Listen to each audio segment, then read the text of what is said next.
tales of mechanical beings date back to ancient times. For instance, the myth of Talos depicts a colossal bronze man built by Hephaestus, the Greek god of invention and blacksmithing. Tasked with safeguarding Crete, this bronze figure patrolled the island 3 times a day, hurling boulders at enemy ships nearing the coast.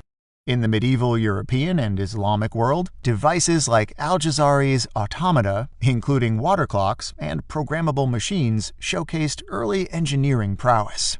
One of the greatest pioneers of the Italian Renaissance, Leonardo da Vinci, sketched designs of a mechanical knight capable of limited movements, foreshadowing today's humanoid robots, and a mechanical lion. So, the idea of robots and the robotics field is not new. People have been fascinated with them for a long time. It's a true phenomenon in pop culture that has captured the imagination of previous generations. So, what's different today? Rapid technological advancements, and mainly the incredible growth of AI, are making possible the creation of intelligent machines, which we could only imagine and depict in movies in the past. Robotics is the branch of technology that deals with the design, construction, operation, and use of robots. Machines that can perform tasks automatically or with human-like capabilities. Let's break this down. Mechanical engineers are needed to construct robots' physical structures. They are responsible for designing and constructing robots, including their mobility mechanisms. Electronics and electrical engineers design systems that enable the robot to operate and control its actions. While electronics power the system, various types of AI drive the robot's decision-making and behavior. Robots are equipped with various sensors and cameras to collect necessary data and perceive their surroundings. This is how AI developers and engineers pitch in. So, this truly interdisciplinary field requires specialized skills in several distinct areas. Like other types of AI, the robotics domain is inspired by human capabilities.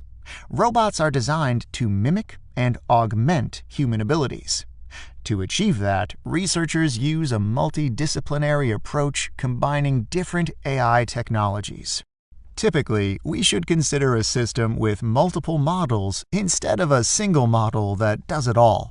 For example, an autonomous robot might use computer vision for object detection and environment understanding, simultaneous localization and mapping for navigation and mapping, reinforcement learning for decision-making, and a natural language processing model for understanding and generating human language.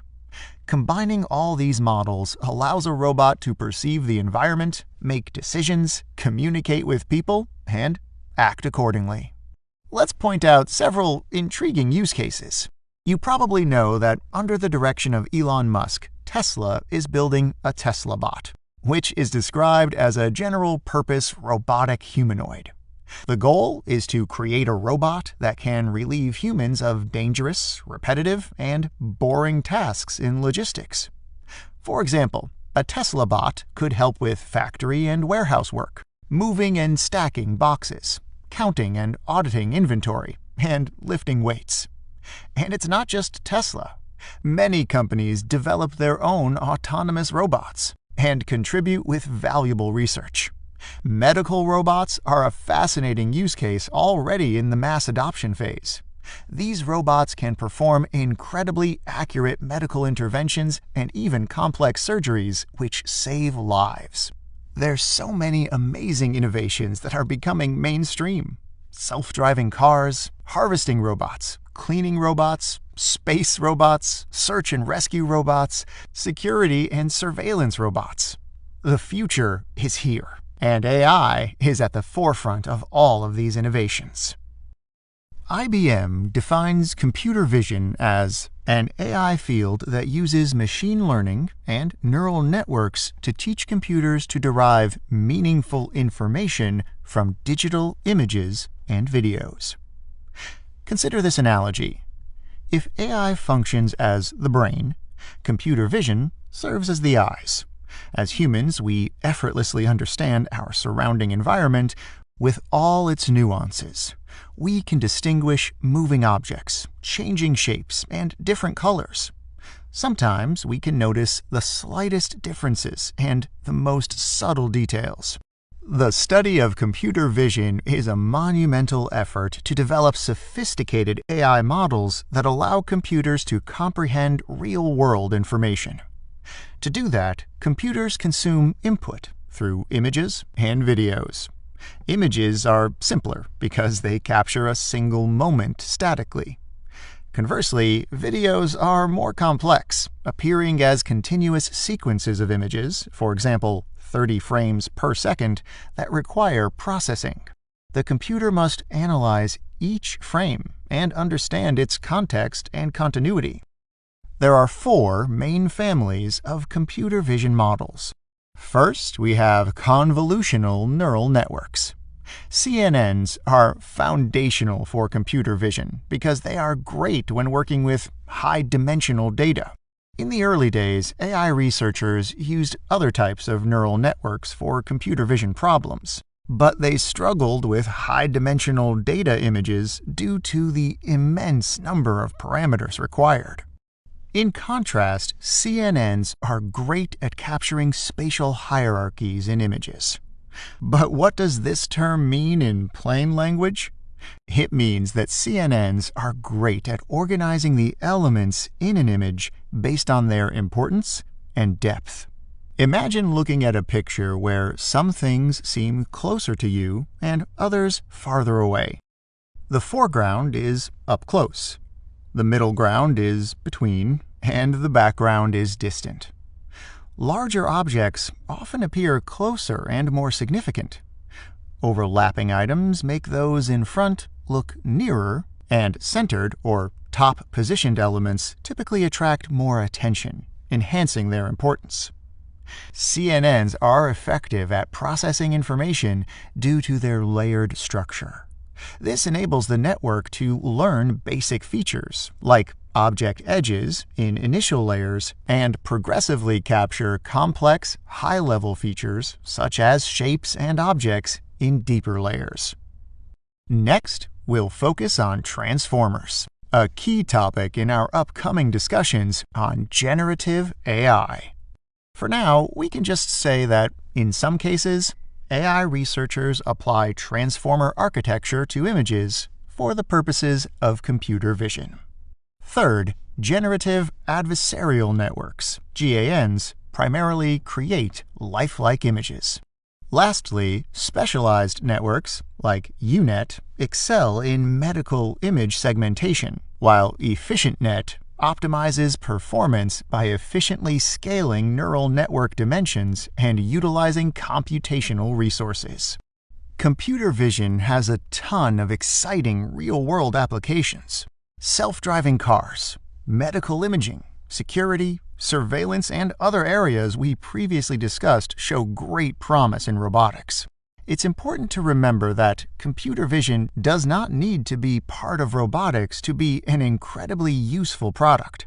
For example, consider face recognition software. It's just a model built into a software product without a robotic body. Some of the most exciting advancements in computer vision are currently in virtual reality, revolutionizing such industries as education, entertainment, and long-distance communication. In our next lesson, we'll discuss traditional ML methods. Thanks for watching. Products like ChatGPT, Tesla's self-driving cars, and robots make the headlines. But we should remember that the more significant portion of the value created by AI today is related to less flashy business use cases. Financial institutions use machine learning to detect fraudulent activity or predict a customer's likelihood of repaying their mortgage. Insurance companies use ML to offer more precise pricing for life and non-life insurance packages.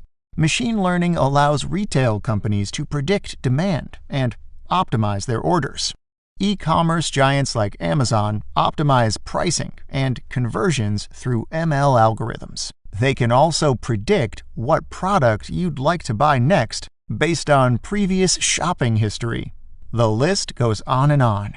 These and many other use cases have existed for over a decade. Very few businesses fail to benefit from AI. We should remember that while general AI is trendy and promising, the traditional AI applications I mentioned continue to impact businesses and deliver significant value.